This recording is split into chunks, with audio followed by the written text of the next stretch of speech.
बिस्मिल्लाहिर्रहमानिर्रहीम। अस्सलामुअलैकुम। कैसे हैं आप सब? उम्मीद करती हूँ सब खैरियत से होंगे, ठीक ठाक होंगे। तो आज मैं बनाने वाली हूँ बहुत ही मज़ेदार, बहुत ही ज़्यादा हेल्दी और बहुत ही ज़्यादा बेनिफिशियल इमली और आलू बुखारे का शरबत।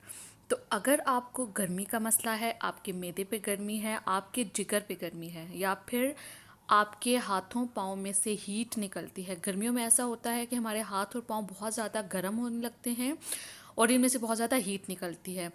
तो अगर आपको ये मसला है, या फिर गर्मी की वजह से आपका जो चेहरा है वो बहुत ही ज़्यादा पीला हो जाता है, या फिर बेजान हो जाते हैं, आपका कोई भी काम करने को दिल नहीं करता, तो ये आपने ड्रिंक आज ही बनानी है। और इस वीडियो को आपने एंड तक ज़रूर देखना है और हर स्टेप को अच्छी तरह से समझना है।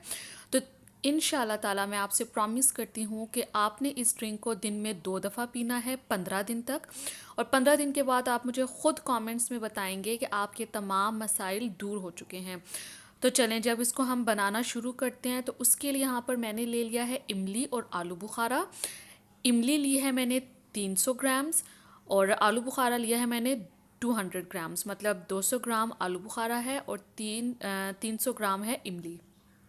अब हमने क्या करना है जी, एक बर्तन में हमने लेना है गरम पानी। ज़्यादा गरम ना हो, दरमियाना हो तो भी चलेगा। तो अब अगर आप चाहें तो इन दोनों चीज़ों को इकट्ठा भी भिगो सकते हैं और सेपरेट सेपरेट भी भिगो सकते हैं। मैं आपको यही सजेशन दूंगी कि आप इनको अलग अलग भिगो दें। मैंने इनको इकट्ठा भिगो दिया था, जिसकी वजह से इसके जो छिलके होते हैं इमली के, उनको निकालने में मुझे थोड़ी सी ज़्यादा मेहनत करनी पड़ी थी। तो अगर आप इनको अलग अलग भिगोएंगे और उसके बाद स्ट्रेनर से छान लेंगे, तो आपका ये जो स्टेप है जो मैंने एडिशनल किया था वो करना नहीं पड़ेगा। तो सबसे पहले तो आपने इनको भिगो देना है, और भिगो के आपने इसको छोड़ देना है 2 से ढाई घंटे के लिए। जितना ज़्यादा भिगोएंगे उतना ज़्यादा आपको इसको इनके सीड्स अलग करने में आसानी होगी। तो अब हमने इनको भिगो कर रख दिया। जितनी ज़्यादा देर भिगोएंगे उतनी ज़्यादा जल्दी इसके सीड्स निकल जाएंगे। तो वो तो आपकी अपनी मर्ज़ी, आप इसको कितनी देर तक भिगोते हैं। 2 से ढाई घंटे बहुत होते हैं, उसमें अच्छी तरह से सीड्स निकल जाते हैं। तो उसके बाद आपने इनको हाथों से मसलना है और इनके जो सीड्स हैं उनको सेपरेट कर लेना है। अब अगर आपने इनको अलग अलग भिगोया हुआ है, तो आप क्या करेंगे कि इमली का जो पल्प है उसको आप स्ट्रेनर पे रखेंगे और उसके ऊपर थोड़ा थोड़ा सा पानी ऐड करते जाएंगे, और उसके सीड्स को स्ट्रेनर से मतलब सीड्स को आप मसलेंगे तो जो पल्प होगा वो नीचे जाता जाएगा, और जो बीज होंगे वो ऊपर रहते जाएंगे। और जो आलू बुखारा है उसको आप इसी तरह से, जिस तरह मैं कर रही हूँ, आपने इसी तरह से हाथों से उसके सीड्स अलग करने हैं, क्योंकि अगर आप स्ट्रेनर से करेंगे तो उसका पल्प क्योंकि थोड़ा थिक होता है तो वो वेस्ट हो जाएगा। तो अब यहाँ पे मैं इस तरह से कर रही हूँ। अगर आपने सेपरेट सेपरेट भिगोए हैं तो आपको मैं यही सजेस्ट करूँगी कि आप इमली को स्ट्रेनर से स्ट्रेन करें और आलू बुखारे के आप सीड्स हाथों से इसी तरह से सेपरेट कर लें। तो अब यहाँ पर इनके बीज और पल्प हमने अलग अलग कर दिया, और उसके बाद मैं एक जूसर का जग लूँगी, ब्लेंडर, और उसमें इसका जो पल्प है उसको ऐड करूँगी, और इसको तकरीबन 1 मिनट तक हम चला देंगे। उससे क्या होगा कि जो इसका थिक थिक सा पल्प है वो थोड़ा सा पतला हो जाएगा। तो अब हमने क्या करना है कि जी इसको 1 मिनट तक चलाना है, और जिसकी वजह से ये जो थिक पल्प था वो थोड़ा पतला हो जाएगा। तो ये देख लें जी, इसके जो छिलके मैंने आपको पहले बताए वो अभी भी नज़र आ रहे हैं। तो इसके लिए मुझे एक एडिशनल स्टेप करना पड़ेगा, थोड़ी सी ज़्यादा मेहनत है, लेकिन ये बहुत ही ज़्यादा मज़े का बनेगा। तो अब ये जो शरबत है ये आपने एक दफ़ा ही बना के रखना है, उसके बाद आप इसको 1 महीने तक, 1.5 महीने तक आराम से पी सकते हैं। और अगर आपके घर में 6 लोग भी हैं तो ये जो क्वांटिटी मैं आपको बता रही हूँ ये 1 महीने तक भी आपसे ख़त्म नहीं होगी। आप इसको दिन में 2 दफ़ा भी पियेंगे तो भी 1 महीना तो आराम से ये चलेगा। तो एक ही दफ़ा की मेहनत है, एक दफ़ा आप इसको बनाएंगे और उसके बाद 1 महीना बस इसके आपने फ़ायदे उठाने हैं। तो इसके बाद इसको मैंने रख दिया चूल्हे के ऊपर। तो फ्लेम को हम रखेंगे मीडियम पे, और इसमें 4 कप पानी ऐड करूँगी और 4 कप इसमें मैं ऐड करूँगी चीनी के। जितना पानी ऐड करेंगे उतना ही चीनी ऐड करेंगे। और इमली और आलू बुखारा अगर आप ज़्यादा ले रहे हैं तो आपको ये दोनों चीज़ें ज़्यादा ऐड करनी पड़ेंगी। अगर आप कम ले रहे हैं तो आप चीनी और पानी को कम ऐड करेंगे। और इसके अलावा भी अगर आप ज़्यादा मीठा पसंद करते हैं तो आप चीनी की मिकदार को बढ़ा सकते हैं। और इसके साथ ही अब इसमें हम 4 कप ही चीनी ऐड कर देंगे।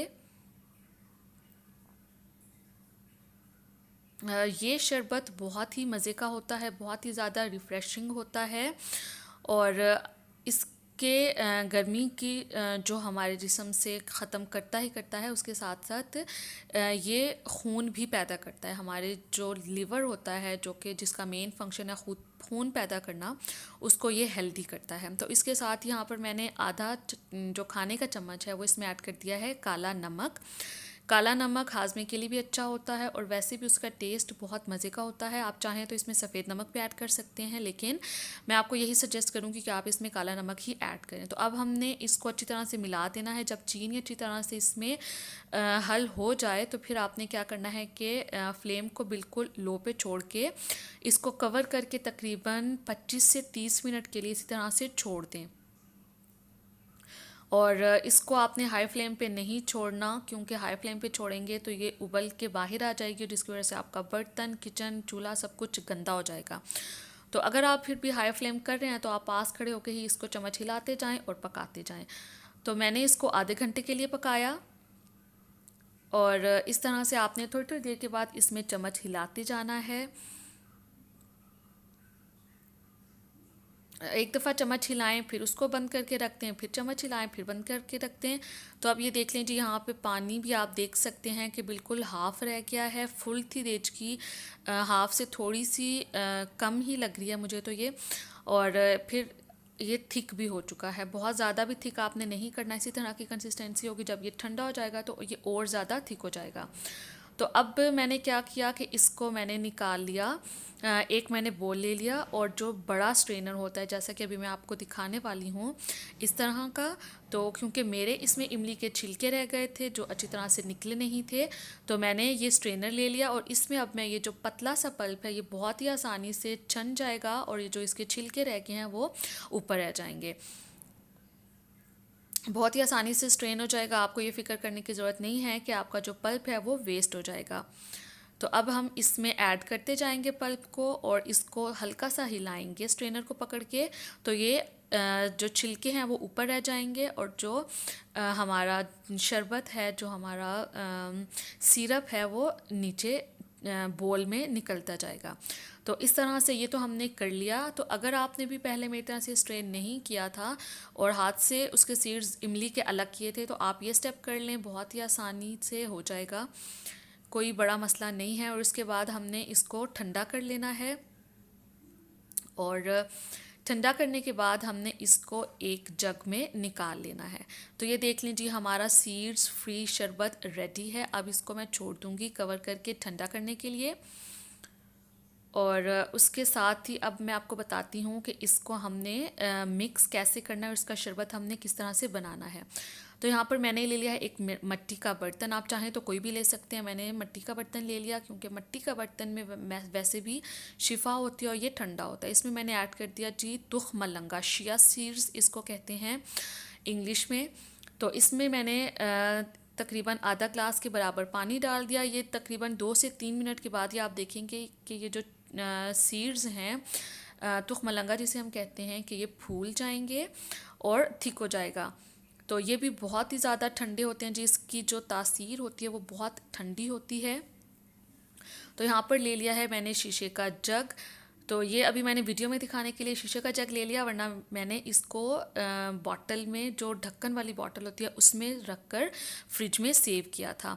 तो आपने भी इस तरह से करना है जी, बॉटल ढक्कन वाली बॉटल में रख के अच्छी तरह से, जो बॉटल ड्राई हो, गीली बॉटल में आपने इसको नहीं ऐड करना, बिल्कुल खुश्क बॉटल में ऐड करें और उसके बाद अच्छी तरह से उसका ढक्कन बंद कर दें और इसको फ्रिज में रख दें। तो उसके बाद ले लीजिए मैंने 2 ग्लास और उसमें हम ऐड करेंगे बिल्कुल थोड़ी सी मिकदार में, तकरीबन अगर आप चम्मच के हिसाब से देखें तो 2 चम्मच मैंने इसमें ये सिरप ऐड किया होगा। तो थोड़ी सी मिकदार में बिल्कुल हमने इसमें शरबत ऐड करना है और उसके बाद हमने इसमें कुछ भी ऐड नहीं करना। चीनी, नमक सब कुछ इसमें पहले से ऐड है, कुछ भी आपने ऐड नहीं करना। बस ये देख लें जितना थोड़ा सा मैंने इसमें शरबत ऐड किया इतना सा आप ऐड करें और इसके बाद बाकी पूरा ग्लास आपने पानी से भर देना है और ये सीड्स आपने इसमें ऐड कर देने। अब ये सीड्स भी ऑप्शनल है, आप ऐड करना चाहें तो आप करते, नहीं करना चाहते तो आप स्किप भी कर सकते हैं। तो ये थी जी आज की रेसिपी। उम्मीद है आपको पसंद आई होगी। अगर इससे किसी को भी ज़रा सा भी फ़ायदा पहुंचा हो तो आप मुझे कमेंट्स में ज़रूर बताएं, और मेरे वीडियो को लाइक कर लें, मेरे चैनल को सब्सक्राइब कर लें। न्यू वीडियोस के साथ, न्यू रेसिपीज़ के साथ फिर हाजिर होंगे। तब तक के लिए खुदा हाफिज़।